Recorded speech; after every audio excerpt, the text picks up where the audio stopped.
राधे राधे दोस्तों। आज हम आपको सुनाएंगे एक बहुत ही अच्छी कहानी।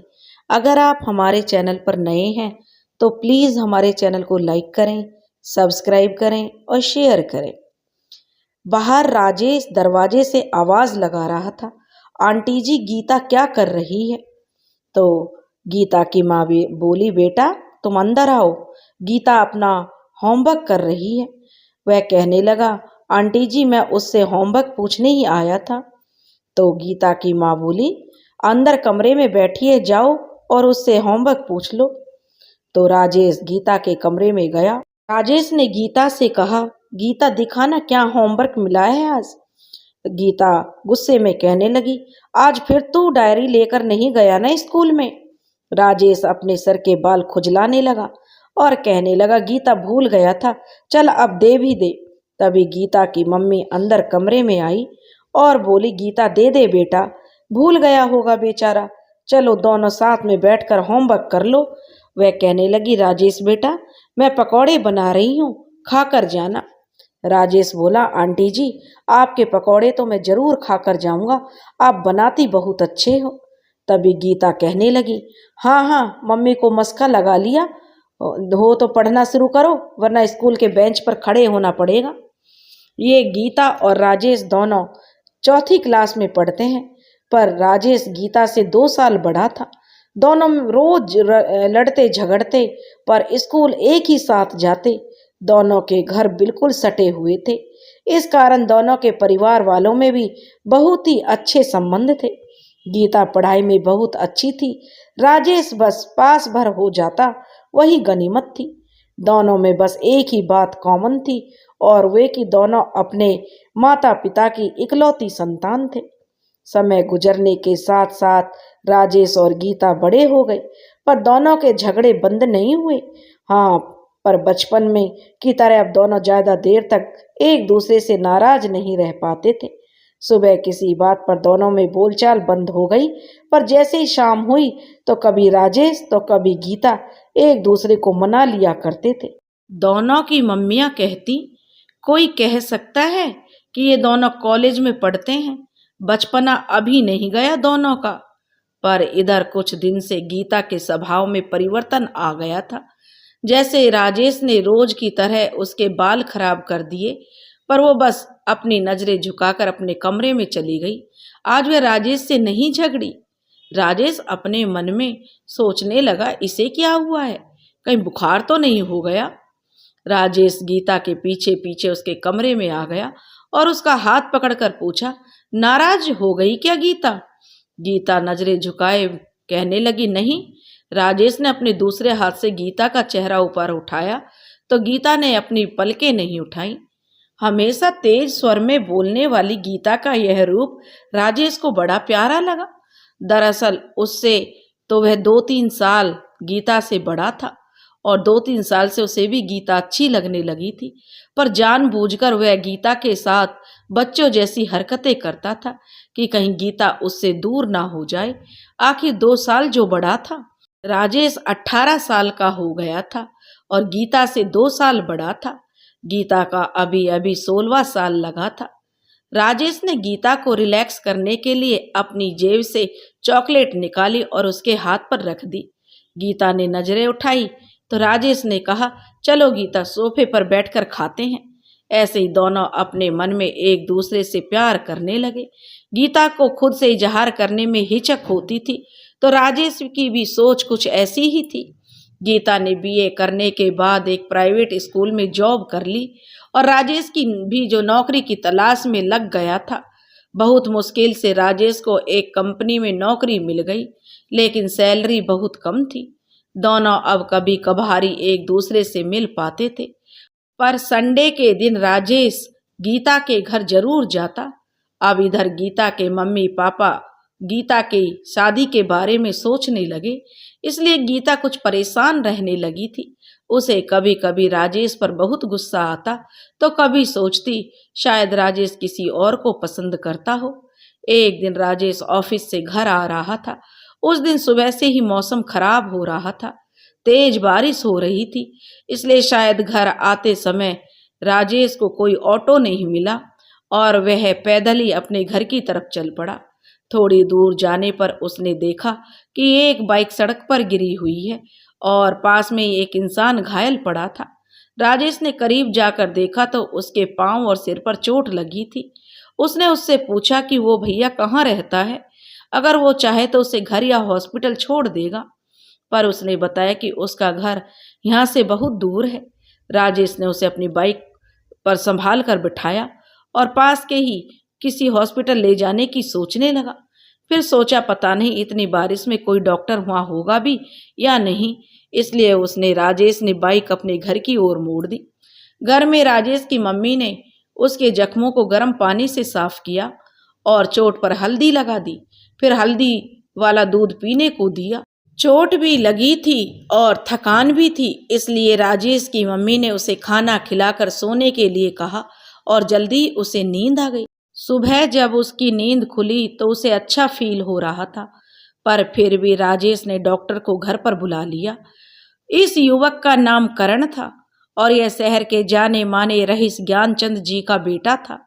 उसके मम्मी पापा दिल्ली गए हुए थे, किसी रिश्तेदार की शादी थी जिसमें शामिल होने के लिए गए हुए थे, इसलिए राजेश की मम्मी ने उसे आज अपने घर में रुकने के लिए बोल दिया।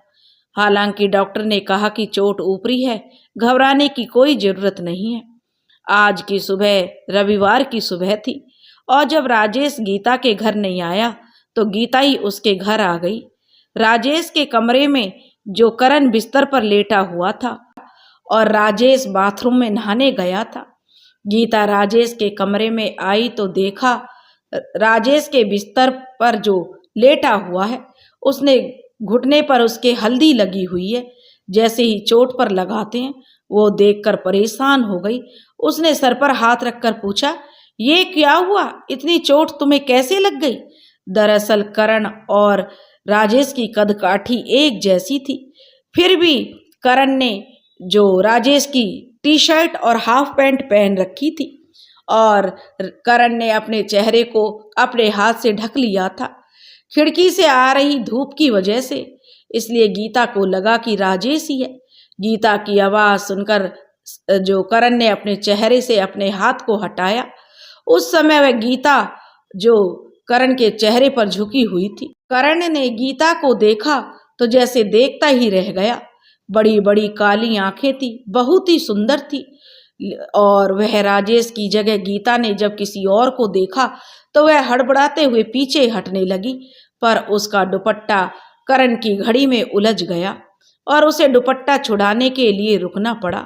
जल्दी में दुपट्टा निकल नहीं रहा था, इसलिए करण ने अपनी घड़ी ही खोल दी और गीता ने ध्यान नहीं दिया और करण की घड़ी गीता के दुपट्टे में रह गई। करण का इस तरह देखना गीता को अजीब लगा था, इसलिए वो राजेश से मिले बिना ही अपने घर चली आई। थोड़ी देर बाद राजेश बाथरूम से नहाकर निकला तो उसने करण से पूछा, अभी गीता आई थी क्या? करण ने कहा, कौन गीता? अरे मैं भी ना, तुम्हें कैसे पता होगा? राजेश कहने लगा, तुम तो पहली बार मेरे घर आए हो। गीता मेरी बचपन की दोस्त है और मेरे साथ वाले घर में रहती है। हाँ, जो करण ने कहा, अभी एक लड़की आई तो थी पर मुझे देखकर वापस चली गई। और वह मन में ही कहने लगा कि मेरा दिल भी अपने साथ ले गई। और शाम तक करण को अच्छा फील हो रहा था, फिर भी राजेश की माँ ने उसे रोक लिया था कि बेटा कल सुबह राजेश के साथ ही निकल जाना, वो ऑफिस चला जाएगा, तुम्हें बाइक नहीं चलानी पड़ेगी, तो वह तुम्हें छोड़ देगा, क्योंकि अभी तुम्हारी चोट जो ताज़ा है, कुछ दिन बाइक मत चलाओ बेटा। तो करण ने जो राजेश की माँ की बात मान ली। क्या पता वह सोचने लगा कि गीता से फिर से मुलाकात हो जाए। उधर गीता अपने घर आकर सीधे अपने कमरे में आ गई और वह जो कुछ देर अपने कमरे में बैठी रही। फिर कुछ देर बाद वह राजेश को मैसेज करने लगी, क्या कर रहे हो, कहाँ हो? फिर थोड़ी देर बाद राजेश के रिप्लाई का इंतजार किया, पर शायद राजेश कुछ ज़्यादा ही बिजी था, इसलिए गीता ने भी मोबाइल अपना चार्जर में लगा दिया और अपनी मम्मी की मदद करने किचन में आ गई। थोड़ी देर बाद गीता कभी मोबाइल को तो कभी दरवाजे को ध्यान से देख रही थी, पर राजेश जाने कहाँ गायब था। सुबह से शाम हो गई। अब गीता को खुद पर गुस्सा आने लगा। सोचने लगी, शायद मैं ही पागल हूँ जो उससे इतना प्यार करती हूँ। एक राजेश है जिसे मेरी कोई फिक्र नहीं। अब वो फोन भी करेगा तो मैं उससे बात नहीं करनी। और यह सोचकर गीता ने अपना मोबाइल साइलेंट मोड पर कर दिया। पूरे दिन राजेश बिजी था। कभी डॉक्टर का आकर करण को देखना, फिर मार्केट से दवाइयाँ खरीदने जाना, और जब वह बैठा तो थोड़ी देर गीता से ही बात कर लूँ यह देखा तो मोबाइल चार्ज ही नहीं था। फिर जब दोबारा ध्यान आया तो गीता को कॉल करने लगा, पर अब गीता फोन नहीं उठा रही थी। राजेश भी दिन भर की भाग दौड़ से थक गया था, इसलिए जल्दी ही सो गया कि अब कल बात करेगा गीता से। सुबह गीता की आंख खुली तो उसने अपने मोबाइल पर राजेश के 10 मिस कॉल देखे और देखकर खुश भी हो गई। फिर जैसे ही बिस्तर से उतरने के लिए पांव नीचे किया तो करण की घड़ी जमीन पर गिरी हुई दिखी। गीता ने उसे अपने हाथ में उठाया तो कल की बात याद आ गई। गीता सोचने लगी, घड़ी तो लौटानी चाहिए, पर पता नहीं जिसकी है वो चला गया हो। खैर, अगला चला गया होगा तो राजेश को दे दूंगी, वो दे देगा। जिसकी भी है, मैं इतना क्यों सोच रही हूँ। कुछ देर बाद गीता तैयार होकर राजेश के घर गई और सोचा घड़ी राजेश के कमरे में टेबल पर रख देती हूँ, फिर मेरा काम खत्म। आंटी उस समय शायद किचन में थी, अंकल सोफे पर बैठे हुए थे, इसलिए गीता सीधे जो राजेश के कमरे में जो चली गई और झांक कर अंदर देखा तो कमरा खाली था। इसलिए गीता अंदर गई और घड़ी टेबल पर रखकर जाने के लिए मुड़ी, पर सामने से आ रहे करण से टकरा गई। करण ने हड़बड़ाते हुए गीता को कंधों से थाम लिया, जो कि अभी बाथरूम से निकला था। गीता ने अपनी आंखें बंद कर ली। करण ने उसे देखा तो जल्दी से खुद को उससे अलग किया और बाथरूम में घुस गया। गीता को बहुत शर्म आ रही थी। एक अनजान इंसान उसके इतने नज़दीक था और उसका मन नहीं किया अभी राजेश को जो फेस करने का, इसलिए वो अपने घर के अंदर जाने लगी तो अंकल ने टोका, क्या बात है बेटा, अभी आई और अभी जा रही हो। तो गीता कहने लगी, वो अंकल, राजेश शायद बाथरूम में है इसलिए, और जल्दी से बिना अंकल को देखे जल्दी से बाहर निकल गई। तभी राजेश छत से नीचे उतरा और पूछा, पापा, अभी गीता की आवाज़ आई थी। तो उसके पापा बोले, हाँ बेटा, पर वो चली गई। तो राजेश बोला, वो कल भी आई थी तो मिल नहीं पाया, पर आज फिर बिना मिले चली गई। अब तो शाम को ही वक्त मिलेगा, ऑफिस के लिए निकलना है अभी। थोड़ी देर बाद राजेश और करण साथ में नाश्ता कर रहे थे और राजेश की मम्मी बोल रही थी, बेटा कभी कभी आते रहना मिलने के लिए। करण बोला, जी आंटी जी, जरूर आऊँगा, अब तो राजेश से मेरी दोस्ती हो गई है। फिर आपने भी तो आंटी जी मेरा कितना ख्याल रखा है, इतना तो कोई अपना भी नहीं रखता। राजेश ने करण को उसके घर छोड़ दिया। करण ने अपने ड्राइवर से उसे उसके ऑफिस छोड़कर आने को बोल दिया। उसने ड्रॉयर से अपनी डायरी निकाली और उसमें लिखने लगा, गीता से मिलकर ऐसे लगा जैसे वो बस मेरे लिए बनी है। ऐसे लगता है उसे सारी दुनिया से छुपाकर। और करण की आंखों में आंसू की एक बूंद गिरकर डायरी के पन्नों में जो गुम हो गई। करण ने डायरी बंद कर दिया और तकिए से सिर टेक कर लेट गया। उसी दिन शाम को राजेश गीता के पास छत पर बैठा था और दोनों चॉकलेट खा रहे थे। राजेश ने करण से मिलने और उसके एक्सीडेंट के बारे में गीता को एक एक बात बताई। थोड़ी देर बाद गीता उकता गई और बोली, बस राजेश बंद करो, ये करण करण की माला जपना। इतना अमीर है, पैसे वाला है, फिर भी कोई घमंड नहीं, पता नहीं है। मैं 2 दिन कितना परेशान थी तुमसे बिना मिले। और आगे की बात गीता ने अपने मुंह में जो दबा ली।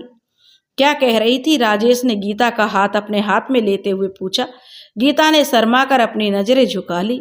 राजेश ने कुछ कहना चाहा कि गीता की मम्मी ने आवाज लगाई, गीता पकौड़े बन गए हैं, आकर खा ले, आजा बेटा। तो गीता कहने लगी, जी मम्मी आती हूँ।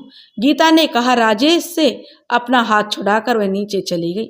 फिर राजेश भी गीता के पीछे पीछे नीचे आ गया।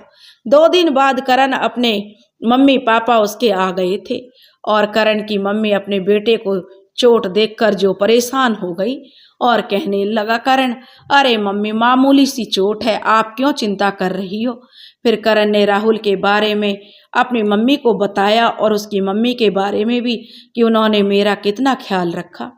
करण नहाने गया। जब उसकी मम्मी उसके कमरे में आई और बेड की चादर ठीक करने लगी, उसकी नज़र बेड पर पड़ी डायरी पर गई। कुछ सोचकर वो डायरी पढ़ने लगी। शाम को उसने करण के पापा को जो करण की डायरी में लिखी हुई बात बताई। थोड़ी देर बाद करण घर आया तो दोनों ने उसे अपने पास बुलाया और कहा, हम दोनों राजेश और उसकी फैमिली से मिलना चाहते हैं। तो वह कहने लगा, हाँ मम्मी, मैं भी चाहता हूँ, आप उनसे मिल लीजिए ना, अभी चलते हैं, अभी तो बस 5 बजे हैं। करण का मन सोच रहा था क्या पता गीता से मुलाकात हो जाए, इसलिए जल्दी से जाना चाहता था। क्या पता ज़्यादा शाम हो गई तो गीता से मुलाकात ना हो। और 1 घंटे बाद करण अपने मम्मी पापा के साथ राजेश के घर, जो राजेश के मम्मी पापा के साथ बैठकर बातें कर रहा था। सब साथ में चाय नाश्ता कर रहे थे।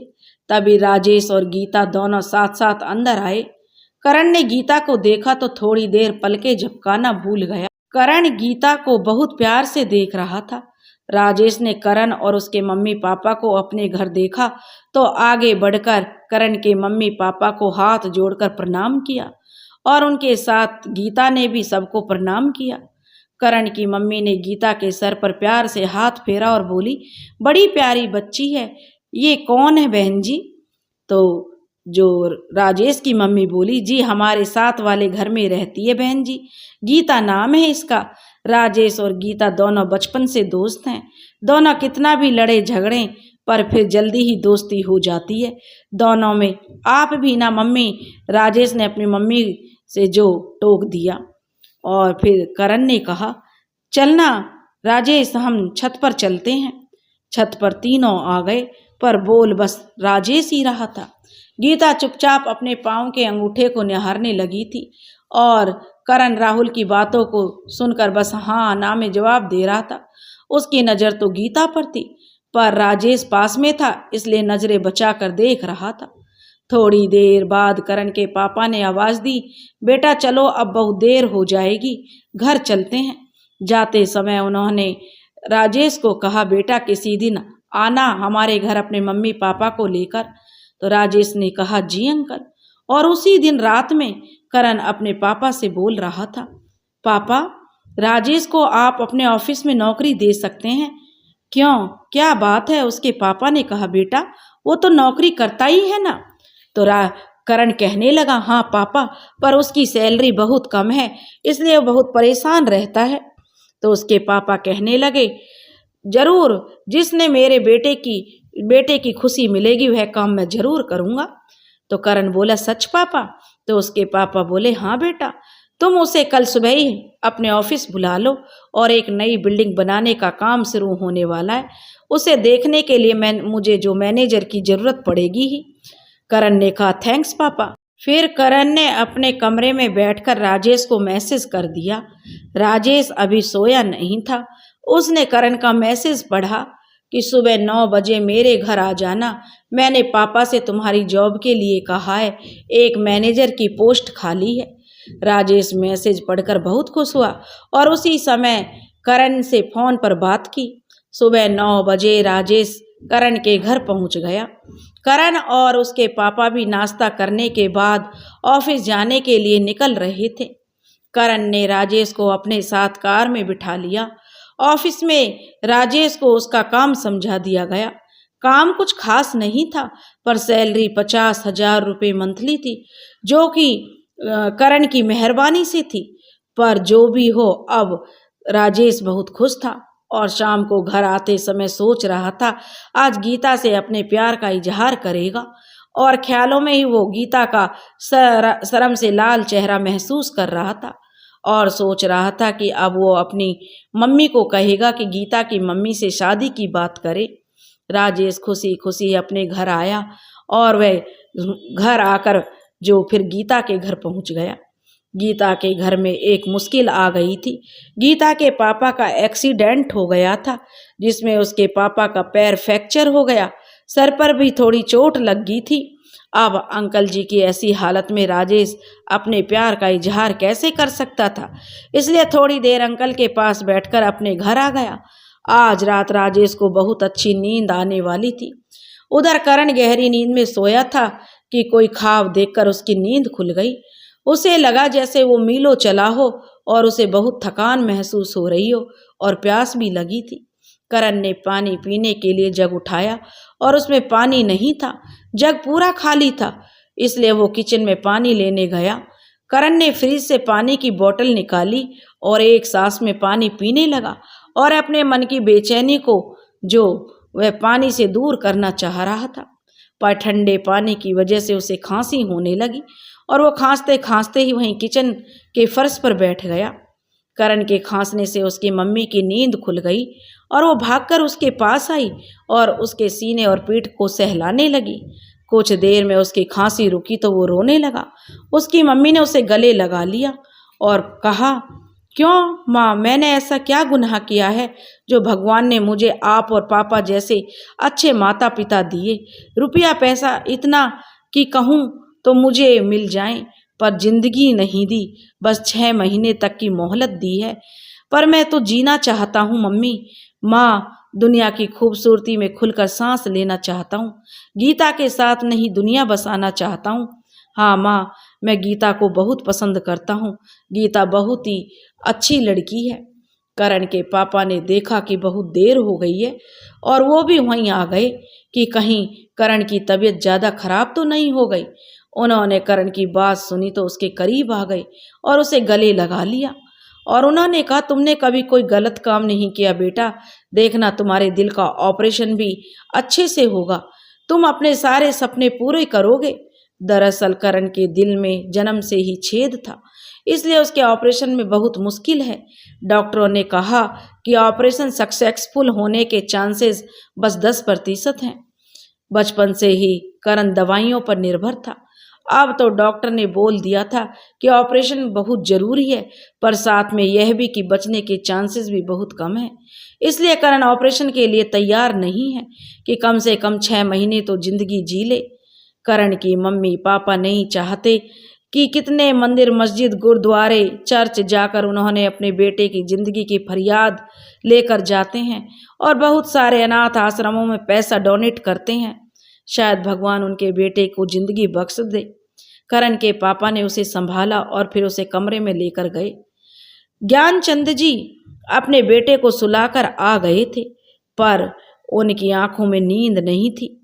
उन्हें अपने बेटे को बचाने के लिए एक उम्मीद की किरण नजर आ रही थी गीता के रूप में, और वो अपने बेटे की जिंदगी बचाने के लिए कोई राह तलाशने की कोशिश कर रहे थे, जिससे गीता उनके बेटे की जिंदगी में आ जाए और उसे अपनी मौत से लड़ने की उम्मीद जागे। ज्ञानचंद जी महसूस कर रहे थे कि गीता ऑपरेशन के टाइम जो रहेगी, इसके साथ तो इसके बचने के परसेंटेज बढ़ सकती है। अगर ऐसा ना भी हुआ तो कम से कम बेटे की आखिरी ख्वाहिश तो पूरी करने की कोशिश मैं जरूर पूरी करूँगा। यह सोचते हुए उनकी आंखों में आंसू भर आए। दूसरे दिन ऑफिस में ज्ञानचंद जी राजेश को अपने पास बुलाया और उसे एक बाइक की चाबी दी। राजेश ने प्रश्नवाचक दृष्टि से उन्हें देखा और बोले कि ये क्या है सर? तो ज्ञानचंद जी बोले, रख लो बेटा, तुम्हारे लिए है। ऑफिस में आने जाने में आसानी हो जाएगी। तुमने जो मेरे बेटे की जिंदगी बचाई है उसके आगे तो यह कुछ भी नहीं है। राजेश ने फिर मुस्कुराते हुए चाबी रख ली। अब राजेश बहुत खुश था। अच्छी नौकरी, खुद की बाइक, उसका मन कर रहा था जल्दी से गीता को अपनी कामयाबी की बात बताए, पर अभी ऑफिस में काम करना भी जरूरी था, इसलिए शांति से वह अपने काम करने लगा। 2 दिन बाद ज्ञानचंद जी ने उसे अपने केबिन में बुलाया तो राजेश बड़ी खुशी के साथ उनके पास गया। ज्ञानचंद जी किसी सोच में डूबे हुए थे तो उसने आवाज दी, सर आपने मुझे बुलाया था? तो ज्ञानचंद जी बोले, हाँ राजेश बेटा, आओ। दरअसल मैं आज बहुत थकान महसूस कर रहा हूँ। राजेश बोला, क्या बात है सर, क्या मैं कुछ कर सकता हूँ? ज्ञानचंद जी बोले, पता नहीं बेटा तुम क्या सोचोगे, पर 5 महीने बाद करण का ऑपरेशन होना है अमेरिका में। तब हमें ऑफिस को संभालने के लिए किसी ऐसे इंसान की जरूरत पड़ेगी जिस पर मुझे भरोसा हो। तो राजेश बोला, पर सर करण को क्या हुआ है? तो ज्ञानचंद जी बोले, बेटा जन्म से ही उसके दिल में छेद है और वो भी दो दो। इतने दिनों से वो दवाइयों के सहारे पर जिंदा है, पर अब डॉक्टर ने जवाब दे दिया है अगर ऑपरेशन नहीं कराया तो वो कुछ नहीं कर सकते। तो राजेश बोला, अंकल जी आप करवा लीजिए ना और मुझ पर भरोसा रखिए, मैं ऑफिस का ध्यान रखूंगा, आप करण को लेकर अमेरिका चले जाइए। तब ज्ञानचंद जी बोले, बेटा तुम समझ नहीं रहे हो, यह सब इतना आसान होता ऑपरेशन करवाना तो मुझे अपने बेटे से ज्यादा पैसे प्यारे नहीं हैं। सब कुछ बंद करके भी मैं अमेरिका चला जाता, मगर राजेश बोला, मगर क्या अंकल जी? तब ज्ञानचंद जी ने अपनी बात को अधूरा छोड़ दिया क्योंकि उसके मिलने कोई आया था। पीएन ने नॉक किया था और अंदर आकर बताया, ध्यानचंद जी ने जो राजेश को जाने के लिए कहा। एक आदमी अंदर आया और उसने एक लिफाफा ज्ञानचंद जी को दिया। उन्होंने उसे एक लिफाफा दिया और वो चला गया। उसके जाने के बाद राजेश ने कहा, सर आप कुछ कह रहे थे? तो ज्ञानचंद जी बोले, हाँ बेटा, बस एक ख्वाहिश है कि मैं अपने बेटे के सर पर सेहरा सजा हुआ देखूं। ज्ञानचंद जी ने थोड़ा उदास होकर कहा था। तो राजेश बोले, सर तो आपने करण की शादी क्यों नहीं करवाई? मेरा मतलब है 2-4 साल पहले करवा देते, उससे तो कोई भी लड़की शादी करने के लिए तैयार हो जाती। तब ज्ञानचंद जी बोले, राजेश बेटा तुम ठीक कह रहे हो कि मैं और तुम्हारी आंटी कब से यही चाहते थे कि करण की शादी कर दें, पर कम से कम एक वारिस तो हमारे हो जाए। पर राजेश बोला, पर क्या अंकल जी? राजेश ने ध्यानचंद जी के रुकने पर तुरंत टोका, तो उसे शायद सारी बातें जानने की उत्सुकता हो रही थी। पर करण हर बार लड़की के परिवार वालों को बता देता है अपनी बीमारी के बारे में बेटा। तो राजेश बोला, ये तो है अंकल, इतनी बड़ी बात छुपाना भी मुश्किल है, पर कितने लोग अपनी गरीबी की वजह से शादी करने के लिए तैयार हो जाते हैं। ज्ञानचंद जी बोले, ठीक है तुम्हारी बात बेटा, लेकिन एक परिवार वाले तो अपनी बेटी की शादी करने के लिए तैयार भी हो गए थे, पर करण ने उनकी बेटी को जाने क्या कहा, वो शादी के लिए तैयार नहीं हुई और अब तो मैं हार गया हूँ। मैं फिर भी अपनी कोशिश को नहीं छोड़ रहा। मैंने अभी तुमने देखा ना, एक आदमी लिफाफा देकर गया है, उसमें कुछ लड़कियों की तस्वीरें हैं जो गरीब परिवार से हैं। ज्ञानचंद जी की बातें सुनकर राजेश कुछ सोचने लगा। ज्ञानचंद जी ने उसे टोका, राजेश बेटा बहुत शाम हो गई है, ऑफिस ओवर तो कब का खत्म हो गया है, फिर भी तुमने मेरी बात सुनी, अब मेरा मन भी हल्का महसूस कर रहा है, तुम अब अपने घर जाओ। राजेश बोला, जी अंकल जी जाता हूँ, पर मैं भी आपके बेटा जैसा ही हूँ, आपके लिए कुछ भी करना मुझे अच्छा लगेगा। अभी तो बस इतना ही है कि आप करण का अच्छे से ध्यान रखिएगा। राजेश अपने घर तो आ गया, पर उसका मन ज्ञानचंद जी की बातों में ही उलझा हुआ था। उसकी मम्मी उसके लिए चाय लेकर आई और उसे सोच में डूबा देखकर उसके करीब आकर बैठ गई और पूछा, क्या बात है राजेश बेटा, कुछ परेशान लग रहा है? क्या काम का लोड बढ़ गया है या कोई और बात है?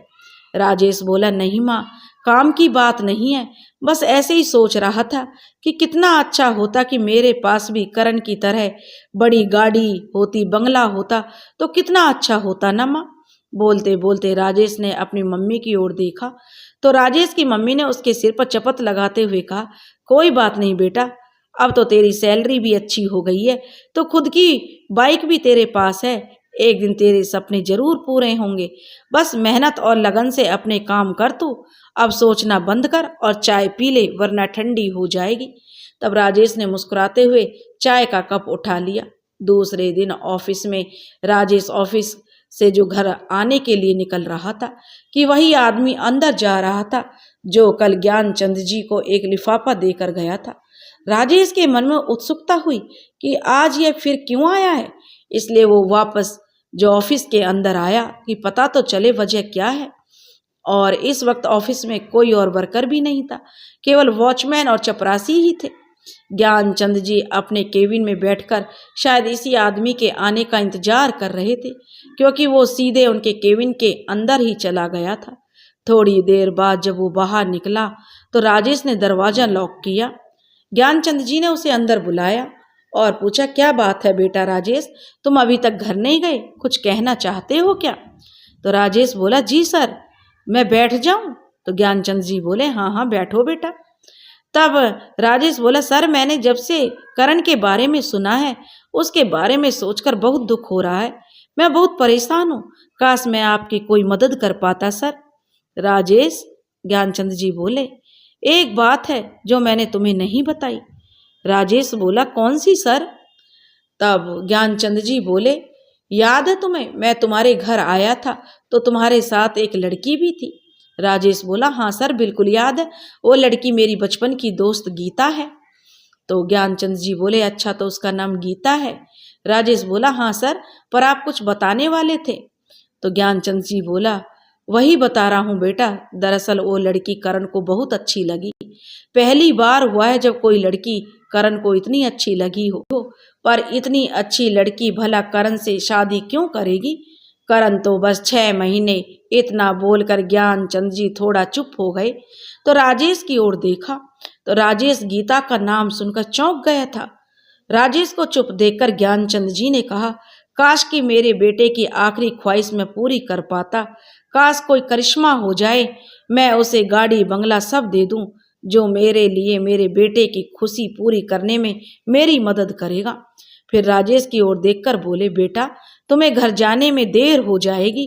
पर राजेश ने जैसे ही ज्ञानचंद जी की बात सुनी ही नहीं, इसलिए उन्होंने फिर से उसे आवाज दी, राजेश। तब उसे होश आया और वह हड़बड़ा कर उठने लगा। ज्ञानचंद जी ने उसे हड़बड़ाते हुए देखा तो उसके कंधे पकड़कर बैठने को कहा और फिर पानी का गिलास आगे बढ़ाया। राजेश ने गिलास थाम लिया और धीरे धीरे पीने लगा। ज्ञानचंद जी ने कहा, लगता है तुम्हारी तबीयत कुछ ठीक नहीं है। ऐसा करो, कल सैटरडे है, तुम छुट्टी कर लो, फिर परसों संडे है, 2 दिन आराम करोगे तो तुम्हें अच्छा महसूस होगा। बाकी तुम्हारी मर्जी, चलो मैं भी अब घर चलूंगा। राजेश बोला, जी सर, और राजेश भारी कदमों से घर जाने के लिए निकल गया। घर आकर राजेश सीधे अपने कमरे में चला गया और अपनी माँ से कहा कि मैं थोड़ी देर सोने जा रहा हूँ, अभी मुझे मत उठाना। रात में राजेश ने ठीक से खाना भी नहीं खाया। उसके दिमाग में बहुत सारी सोचें आ रही थीं। वह तरह तरह के विचार उसके दिमाग में चल रहे थे। मम्मी को बोलकर वो सोने तो आ गया, पर उसकी आंखों से नींद बहुत दूर थी। होती भी कैसे? आंखों में नींद की जगह ख्वाब जो तैर रहे थे, वे ख्वाब जो उसे गाड़ी और बंगले में पूरा होते हुए दिखाई दे रहे थे। कभी आंखों के सामने गीता का मुस्कुराता हुआ चेहरा आ जाता और राजेश उसके पास जाने लगता, पर बीच में ही नई कार और बंगले को देखकर उसके पांव उधर बढ़ जाते। दूसरी सुबह शनिवार था और राजेश ने छुट्टी ले ली थी आराम करने के लिए। पर देखिए, जो हमारी इच्छाएं वो हमारा पीछा कहाँ छोड़ती हैं। आराम कहाँ संभव था। पूरा दिन सोचने में गुजारने के बाद राजेश ने एक फैसला कर लिया और अब आईने के सामने तैयार हो रहा था। तैयार होकर एक बार कलाई घड़ी पर नजर डाली तो देखा 4 बजे थे और मन में सोचा, आज तो गीता से मिलना ही है। राजेश गीता के घर गया और सबसे पहले गीता के पापा से मिला। अभी उनके पैर में प्लास्टर चढ़ा हुआ था और आंटी जी उसके पास ही बैठी थी, साथ ही उन्हें सेब काट कर खाने को दे रही थी। उसे देखते ही आंटी जी ने पूछा, बड़े दिनों बाद नजर आए हो राजेश बेटा? तो राजेश बोला, जी आंटी जी, नई नई नौकरी है ना, इसलिए। गीता कहाँ है आंटी जी? बहुत दिनों से उससे नहीं मिला, मैं उसके लिए चॉकलेट लाया था। तो आंटी जी बोली, अपने कमरे में है बेटा, रोज ही स्कूल से आकर फिर घर के काम देखती है, मैं भी उसकी कम ही मदद कर पाती हूँ, थक जाती है मेरी बच्ची। आज शनिवार के दिन स्कूल से जल्दी छुट्टी हो गई तो आज थोड़ा आराम करने भेजा है मैंने जबरदस्ती। तो फिर उसे आराम करने दो आंटी, राजेश ने कहा। उसे ये चॉकलेट दे देना। राजेश ने जो सेलिब्रेशन पैक आंटी की ओर बढ़ाया तो आंटी जी बोली, अरे नहीं नहीं बेटा, जाओ खुद जाकर दे दो, अब वो उठ गई होगी, 2 घंटे हो गए हैं सोए हुए, इतनी देर वो कहाँ सोती है। तुम्हें अजीब लग रहा है उठाने में तो मैं आवाज़ दे देती हूँ, देखना अभी आ जाएगी। और आंटी ने आवाज़ लगाई, गीता उठ गई क्या बेटा? अंदर से आवाज आई, हाँ माँ, बस कमरा ठीक कर रही हूँ। कुछ बोल रही थी क्या? तो उसकी मम्मी बोली, नहीं, तो अपना कमरा ठीक कर ले। फिर राजेश ही को बोली, अब जाओ खुद दे दो उसे। तो राजेश बोला, जी आंटी जी, और कहकर राजेश गीता के कमरे में चला गया। गीता अपने कमरे में चादर ठीक कर रही थी, इसलिए उसने राजेश को आते नहीं देखा। राजेश ने पीछे से आकर उसकी आंखों पर अपना हाथ रख दिया और वह बोली, राजेश तुम बिना देखे तुम कैसे जान गई? राजेश ने गीता की आंखों पर से हाथ हटाते हुए पूछा। तो गीता बोली, मैं तुम्हारी आहट भी पहचानती हूँ, तब भी जब तुम दबे पांव आते हो, फिर तुम्हारी छुअन कैसे नहीं पहचानूंगी?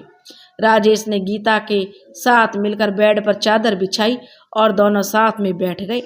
अचानक राजेश गीता के कदमों के पास बैठ गया और उसका हाथ अपने हाथ में पकड़कर हौले से बोला, गीता, मैं तुमसे बहुत प्यार करता हूँ। राजेश ने गीता से प्यार को जो आंखों ही आंखों में कहा। फिर राजेश ने गिफ्ट पैक पर सजाए हुए प्लास्टिक के रोज को अपने हाथ में लिया और गीता की ओर बढ़ाया। गीता ने मुस्कुराते हुए राजेश के हाथ से रोज ले लिया और फिर राजेश गीता के पास बैठ गया और कहने लगा, पता है गीता, मैं बहुत पहले से तुम्हें पसंद करता हूँ। जब मैं 10वीं में पढ़ता था ना, तब से। तो गीता बोली, झूठ, बिल्कुल झूठ। अगर तुम मुझे पसंद करते तो मुझे हमेशा परेशान थोड़ी ना करते। गीता थोड़ी नाराजगी जताते हुए कहने लगी। राजेश ने गीता को प्यार से देखते हुए कहा, तुम ना कुछ नहीं समझती हो। अच्छा अभी देख लो, जब से मैंने अपने प्यार का इजहार किया है, तुम मुझे देख भी नहीं रही हो और शर्मा रही हो। मुझसे बस इसलिए तुम्हें कभी नहीं बताया और जानबूझकर तुम्हें परेशान नहीं करता था ताकि तुम मुझ पर गुस्सा करो। इसी बहाने तुम मुझसे बात जो करती थी। अच्छा सुनो ना, राजेश ने गीता को जो बोला, वैसे तो गीता मैं जानता हूँ तुम भी मुझसे प्यार करती हो, पर एक बार मैं तुमसे सुनना चाहता हूँ। प्लीज एक बार बोलो, तुम मुझसे प्यार करती हो? गीता ने अपनी नजरें उठाई तो राजेश को आंखों में उसे अपने लिए प्यार नजर आया। गीता ने कुछ कहना चाहा, फिर शर्माकर राजेश का हाथ छुड़ाकर जाने लगी। राजेश ने हौले से जो उससे कहा, रुको गीता। और उधर करण के घर में ज्ञानचंद जी अपनी पत्नी से बातें कर रहे थे। करण बाइक से अपने किसी दोस्त से मिलने गया था। उधर राजेश ने गीता का हाथ मजबूती से थाम लिया और गीता रुक गई। राजेश ने गीता को बेड पर बिठाया और खुद उसके पास बेड पर बैठ गया। गीता की नजरें झुकी हुई थी और राजेश बोला, गीता मुझ पर भरोसा है ना? राजेश ने अपनी नजरें झुकाकर कहा तो गीता की पहले से झुकी नजरों से नहीं देखा, बस बोल दिया, हाँ, खुद से भी ज्यादा भरोसा है मुझे तुम पर। तो राजेश ने कहा, मेरी बात पूरी सुनने के बाद ही कुछ कहना, क्योंकि बहुत मुश्किलों से मैंने खुद को तैयार किया है कि तुमसे अपनी बातें बोल सकूं। तो गीता बोली, ठीक है, वादा, पूरी बात सुनूंगी, चाहे मुझे कितना भी बुरा लगे। राजेश ने गीता का हाथ अपने हाथ में पकड़कर कहा। उस पर गीता ने अपना दूसरा हाथ भी रख दिया और अपनी निगाहें उठाई। जैसे ही राजेश ने हर काम में गीता साथ देती थी, राजेश ने बगैर कोई भूमिका बांधे कहना शुरू किया, गीता, मैं चाहता हूं कि मैं तुम्हें सारी खुशियां दूं, अपना घर, खुद की गाड़ी, तुम्हारे साथ पूरी दुनिया घूमूं, तुम्हारी सारी ख्वाहिशें पूरी करूं। पर तुम तो जानती हो हमारा घर भी किराए के हैं। ऐसे में भला तुम्हारे सपने, मेरे सपने कैसे पूरे होंगे? अगर तुम चाहो तो बस 6 महीने में हमारे सारे सपने पूरे हो सकते हैं। गीता को लगा, अच्छा लगा सुनकर, राहुल बस 6 महीने में शादी के लिए रुकने की बात कर रहा होगा, इसलिए बोल रहा है। गीता बोली, बस 6 महीने ना, अभी तो पापा के पैर में प्लास्टर है, तब तक वो भी पूरी तरह ठीक हो जाएंगे, तो मैं तैयार हूँ। तो राजेश ने कहा, गीता की बात का कोई जवाब नहीं दिया और कहा, उस दिन जब तुम मेरे घर पर करण से मिली थी ना, तो उसके दिल में छेद है। 6 महीने बाद उसका ऑपरेशन होने वाला है। डॉक्टरों ने कहा है कि बस 10% चांसेस हैं बचने के, और वो तुमसे शादी करना चाहता है मरने से पहले। राजेश ने जल्दी जल्दी अपनी बात पूरी की और अपना सिर झुका लिया। गीता ने सुना तो उसे ऐसे लगा जैसे कि कुछ गलत सुन लिया हो। उसने अपना हाथ छुड़ाया और राजेश की ओर देखा, पर राजेश की नजरें तो झुकी हुई थी। गीता ने उसे कंधों से पकड़कर झकझोर दिया और बोली, होश में तो हो, क्या कह रहे हो? तुम्हें कुछ पता भी है या यूं ही बोल दिया? तुम तो मुझसे प्यार करते हो ना? फिर अभी अभी तुमने मुझे प्रपोज भी किया, वो सब क्या था? खैर छोड़ो, बताओ कि तुम यहाँ क्या करने आए थे राजेश? मुझे यह बताने कि तुम मुझसे प्यार करते हो या फिर यह बताने कि करण मुझे प्यार करता है? राजेश बोला, मेरा यकीन मानो गीता, मैं कब से तुम्हें चाहता हूँ, पर क्या करण तुम्हारा इतना अच्छा दोस्त बन गया है? गीता ने कहा कि तुम उसके लिए मुझे छोड़ रहे हो। तो राजेश बोला, नहीं नहीं, तुम मुझे अपनी कामयाबी की सीढ़ी बनाना चाहते हो। जो वह कहने लगी, या तो तुम्हारी दोस्ती ज्यादा हो गई है या तुम अपनी कामयाबी के लिए मेरी बलि देना चाहते हो।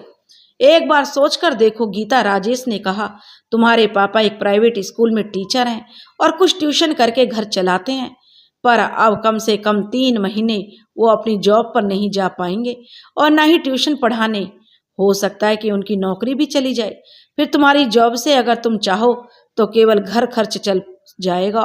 हो सकता है तुम्हारे पापा के इलाज के लिए तुम्हारी एफडी तोड़वानी पड़े।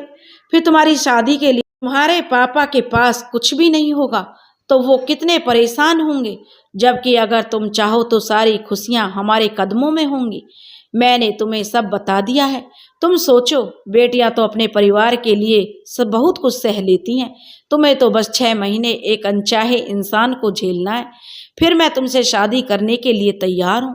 तुम्हें विश्वास नहीं तो करण के पापा से मिलवा दूंगा तुम्हें मैं, उन्हीं ने यह सब कहा था मुझसे। गीता कुछ देर ठहर कर बोली, ठीक है, कल मैं तुम्हारे साथ चलूंगी। और राजेश ने गीता की ओर देखा तो गीता का चेहरा पूरी तरह सपाट था। राजेश थोड़ी देर गीता के कुछ और बोलने की राह देखता रहा, पर गीता ने तो जैसे चुप्पी साध ली थी। इसलिए राजेश उठ गया और बोला, कल आऊंगा। गीता ने अपना सिर हिला दिया।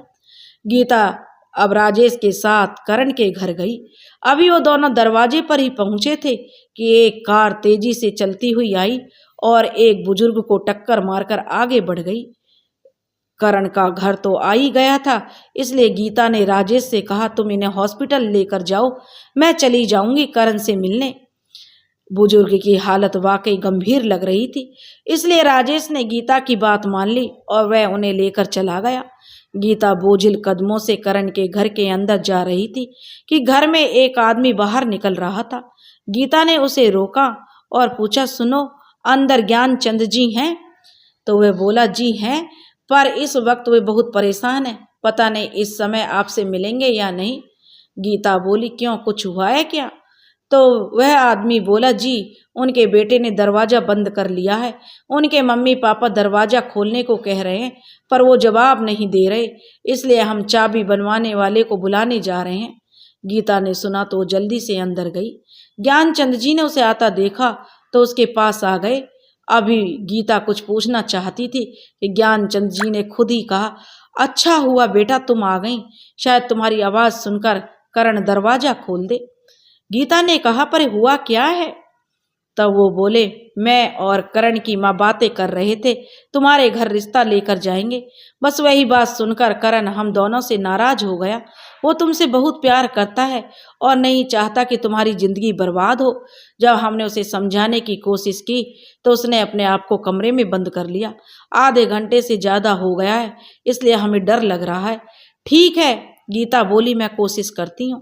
गीता ने करण के दरवाजे को खटखटाया और बोली, करण, मैं गीता बस तुमसे मिलने आई हूँ, एक बार दरवाजा खोलो प्लीज, मुझे तुमसे जरूरी बात करनी है। गीता ने इतना बोला कि फिर से दरवाजा खटखटाने के लिए हाथ बढ़ाया कि दरवाजा खोल जाने की आवाज आई। करण कमरे से बाहर आया तो उसके मम्मी पापा उसके करीब आ गए, पर करण ने उन्हें इग्नोर करके गीता से पूछा, तो मेरे पापा ने यहाँ बुलाया है ना? तो गीता बोली, नहीं, मैं खुद आई हूँ तुमसे मिलने। करण बोला, पर क्यों? तो गीता बोली, क्या खड़े होकर बात करनी है, बैठने के लिए नहीं कहोगे? तो वह बोलो, ओ आइए। और गीता ने उधर आकर बैठ गई। गीता ने करण को भी बैठने के लिए कहा तो वह बोला, हाँ बोलो ना, करण ने कहा। तो गीता बोली, मैं तुम्हें पसंद करती हूँ और आई नो तुम्हें अजीब लगेगा, पर यह सच है। दरअसल अंकल ने राजेश को बताया था कि तुम मुझे पसंद करते हो और राजेश ने मुझे इसलिए बताया कि मैं तुमसे मिलने के लिए जो फैसला किया है, जब से मुझे राजेश ने बताया तो मैं तुमसे मिलने आ गई। करण बोला, तुम झूठ बोल रही हो, तुम मुझे जानती ही कितना हो। गीता बोली, मैं झूठ बोल रही हूँ। ठीक है, तुम बताओ, तुम मुझसे प्यार नहीं करते? करण ने नजरें झुका ली। करते हो ना, लेकिन तुम भी तो मुझसे इतनी ही बार मिले हो जितनी कि मैं। करण बोला, तुम नहीं जानती हो गीता, मैं बस 6 महीने। गीता बोली, मैं सब जानती हूँ, 6 महीने बाद तुम्हारा ऑपरेशन होने वाला है, क्योंकि मैं तुमसे प्यार करती हूँ। अब चलो कुछ खा लो, तुम्हें दवाइयाँ भी खानी होंगी। गीता की बात मानकर करण ने नाश्ता करने के बाद दवाई खा ली। राजेश ने गीता के मोबाइल पर मैसेज किया कि मैं आ रहा हूँ। थोड़ी देर बाद राजेश आ गया तो गीता ने सबसे विदा ली और चली गई। पूरे रास्ते राजेश गीता के बोलने का इंतजार करता रहा, पर गीता ने उसे कुछ नहीं बोला। अब घर आने वाला था। आखिर राजेश से रहा नहीं गया तो कहा, क्या बात हुई करण के पापा से? कुछ बताया कि नहीं तुमने? क्या घर चलकर बात करनी है? गीता बोली, नहीं, मेरी कोई बात नहीं हुई। करण ने खुद को कमरे में बंद कर लिया था। तो अब? राजेश ने पूछा। तो गीता बोली, अंकल ने कल बुलाया है। लेकिन कल तो मुझे ऑफिस जाना है, राजेश ने कहा। गीता बोली, तुम फिक्र मत करो, मैं खुद चली जाऊंगी। पर किस वक्त बुलाया है अंकल ने? राजेश ने कुछ देर सोच कर कहा। तो गीता बोली, मुझे लगा कि तुम पूछोगे कि करण ने खुद को बंद क्यों किया था कमरे में। तुम्हें थोड़ी चिंता तो होनी चाहिए अपने दोस्त की। गीता की बात सुनकर राहुल थोड़ा जो अचकचा गया। तो करण, वो बोला, मैं करण के बारे में पूछने ही वाला था, राजेश ने बोला। तो गीता बोली, पर मुझे तो ऐसा नहीं लगता। राजेश बोला, खैर छोड़ो, अब घर आने वाला है, यह सब बातें बंद करते हैं। गीता के मना करने के बाद राजेश की कुछ भी पूछने की हिम्मत नहीं हुई। घर भी आ गया। गीता चुपचाप अपने घर के अंदर चली गई। राजेश कुछ देर खड़ा रहा, फिर वह भी अपने घर चला गया। अपने कमरे की छत को घूरता हुआ राजेश सोचों के गुम था। उसके मन में विचार आ रहे थे, कहीं गीता की शादी करण से करवाना गलती तो नहीं है। फिर राजेश सोचने लगा, मुझसे ज्यादा फायदा तो गीता को ही होगा। एक तो उसके परिवार की सारी परेशानियां दूर हो जाएंगी और करण की पत्नी बनकर देश विदेश भी घूमेगी। उससे कहीं ज्यादा तकलीफ तो मुझे होगी अपने प्यार को किसी दूसरे के साथ बांटने में। के बाद उसे अपनाना छोटी बात नहीं है। राजेश अभी बिल्कुल स्वार्थी होकर सोच रहा था। उसे खुद की कुर्बानी दिखाई दे रही थी, पर गीता पर क्या बीतेगी वह यह नहीं सोच रहा था। अपने घर में गीता की भी सोच रही थी। बिस्तर पर लेटी हुई थी और उसकी आंखों में नींद का नामो निशान नहीं था। पहले तो उसने करण से शादी करने के लिए नहीं सोचा था, पर अब उसका मन उसे समझा रहा था, अगर किसी को उसकी वजह से जीने की वजह मिल जाए तो क्या गलत है। सुबह ऑफिस जाने से पहले राजेश गीता से मिलने गया। उस समय गीता किचन में थी। राजेश ने देखा गीता अकेली है तो उसने कहा, अगर तुम चाहो तो मैं तुम्हें करण के घर छोड़ दूंगा। छोड़ दो तो तुम पहले ही चुके हो, गीता ने जो राजेश से कहा। तो राजेश से बोली, नहीं नहीं, मैं खुद ही चली जाऊंगी, वैसे भी अभी मुझे पहले स्कूल जाना है। तो राजेश बोला, ठीक है, मैं चलता हूँ, जैसी तुम्हारी मर्जी। राजेश ने सोचा अभी कुछ भी बोलना बेकार है, इसलिए वह चुपचाप चला गया। गीता के स्कूल से जो हाफ लीव ले लिया और करण के घर चली गई। उसने ज्ञानचंद जी से फोन पर बात कर ली थी। इस वक्त घर में करण नहीं था, इसलिए ज्ञानचंद जी ने यह समय चुना था बात करने के लिए। गीता करण के मम्मी पापा के सामने बैठी थी और वो यहाँ आ तो गई थी, पर उसे कुछ समझ नहीं आ रहा था कि वो क्या बात करे। ज्ञानचंद जी ने ही अपनी चुप्पी तोड़ी और बोले, देखो बेटा, तुम्हें सब पता है, फिर भी मैं बता देना चाहता हूँ, शेखर के बचने के बहुत कम चांसेस हैं। अपनी तरफ से मैं तुम्हें नहीं रोकूंगा किसी चीज के लिए। मेरे बेटे के बाद तुम स्वतंत्र होंगी, किसी और के साथ अपना जीवन शुरू करने के लिए भी। बस अब तुम जो चाहो फैसला ले सकती हो। गीता बोली, अंकल मैं शादी के लिए तैयार हूँ, पर मेरी 2 शर्तें हैं। पहली शर्त, मेरी शादी कोर्ट में होगी। और ज्ञानचंद जी बोले, दूसरी शर्त क्या है बेटा? तो वह गीता बोली, मेरे मम्मी पापा को करण की बीमारी के बारे में पता नहीं चलना चाहिए। ज्ञानचंद जी ने सोचा था कि गीता शायद पैसों के लिए शादी करना चाहती है। पर उसकी बात सुनकर उन्हें अपने बेटे की पसंद पर गर्व हो रहा था। उनकी आंखें छलक आईं, जिसे उन्होंने गीता और करण की मां की नजर से बचाकर पहुंच लिया। करण की मां ने तो गीता को गले लगा लिया। थोड़ी देर बाद गीता जाने लगी तो करण की मां ने अपने गले की चैन गीता को पहना दी।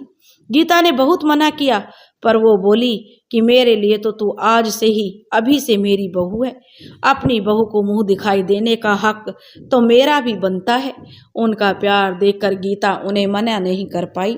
शाम के समय राजेश ऑफिस से आते ही गीता के घर आ गया तो वहां ज्ञानचंद जी अपनी पत्नी के साथ आए हुए थे।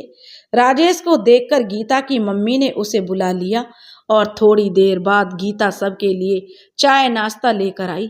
खुशी का माहौल था और सब हंस बोलकर बातचीत कर रहे थे।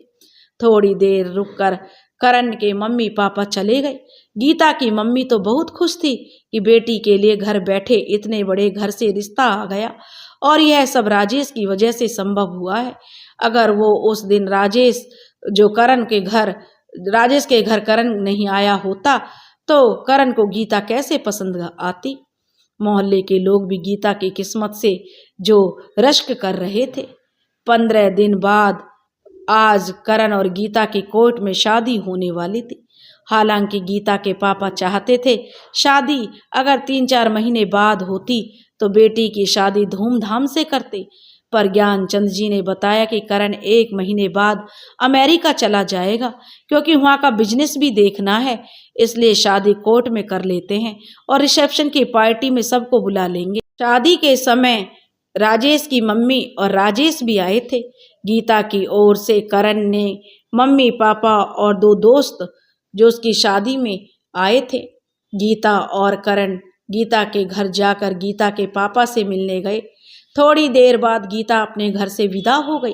करण की मां ने दोनों की आरती उतारी और गीता ने अपने दाएं पैर से चावल का कलश गिराकर करण के साथ गृह प्रवेश किया।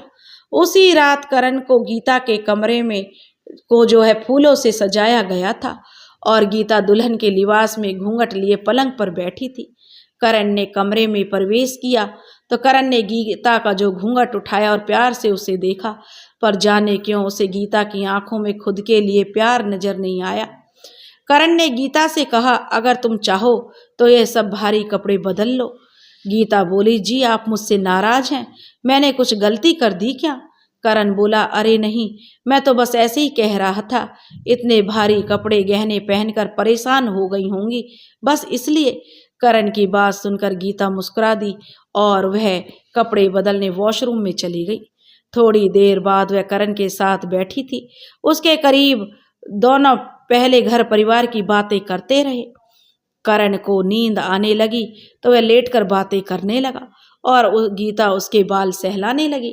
फिर गीता को भी जब नींद आने आ घेरा तो वो करण के पास ही सो गई। सुबह गीता की नींद खुली तो उसने करण को अपने करीब सोते हुए देखा। करण सोया हुआ बहुत प्यारा लग रहा था।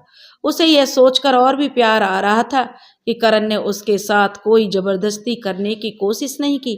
एक रात में करण अपना सा महसूस हुआ गीता को। गीता ने करण के बालों में प्यार से हाथ फेरा और तैयार होने चली गई। करण की मां के मना करने के बाद भी गीता ने खुद से नाश्ता बनाया और चाय लेकर करण के पास आ गई, उसे नींद से जगाने। गीता ने करण को उठाने के लिए हाथ लगाया तो वो बोल पड़ा, बस थोड़ी देर और सोने दीजिए पापा, वरना गीता चली जाएगी। करण की बातें सुनकर गीता को हंसी आ गई और गीता बोली, करण जी, मैं पापा नहीं हूँ, आपकी गीता हूँ। गीता की बात सुनकर करण ने अपनी आंखें खोल दी और गीता को हंसते हुए देखकर बहुत खुश हुआ। ज्ञानचंद जी और से जो करण की मम्मी आज बहुत खुश थे। उनके घर में आज की सुबह यादगार बन गई थी। अब उन्हें करण की कोई चिंता नहीं थी क्योंकि अब गीता जो आ गई थी करण का ख्याल रखने के लिए। थोड़ी देर बाद सब साथ बैठकर नाश्ता कर रहे थे। अगले दिन सुबह सब लोग नाश्ता करने बैठे थे कि राजेश आ गया। ज्ञानचंद जी ने उसे भी साथ में नाश्ता करने के लिए कहा। गीता करण की बगल वाली कुर्सी पर बैठी थी और करण को कभी पानी तो कभी रोटी सर्व कर रही थी। गीता ने सादा नाश्ता बनाया था क्योंकि करण के लिए सादा भोजन जरूरी था। नाश्ते के बाद गीता ने खुद से जो करण को दवाई दी। राजेश को यह सब देखकर बिल्कुल अच्छा नहीं लग रहा था, पर उसे देखना पड़ रहा था। आज वो सोच कर आया था कि ज्ञानचंद जी से बंगले और गाड़ी की बात करनी है, क्योंकि 2 दिन से वो ऑफिस नहीं आए थे।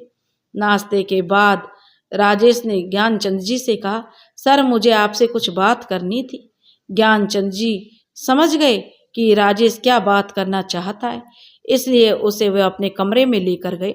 ज्ञानचंद जी ने दरवाजा बंद कर लिया और फिर राजेश से पूछा, क्या कहना चाहते हो राजेश बेटा? राजेश बोला, वो सर आपने कहा था बंगले के बारे में। दरअसल हमारा घर किराए का है और इधर मकान मालिक पैसे भी ज्यादा मांग रहा है।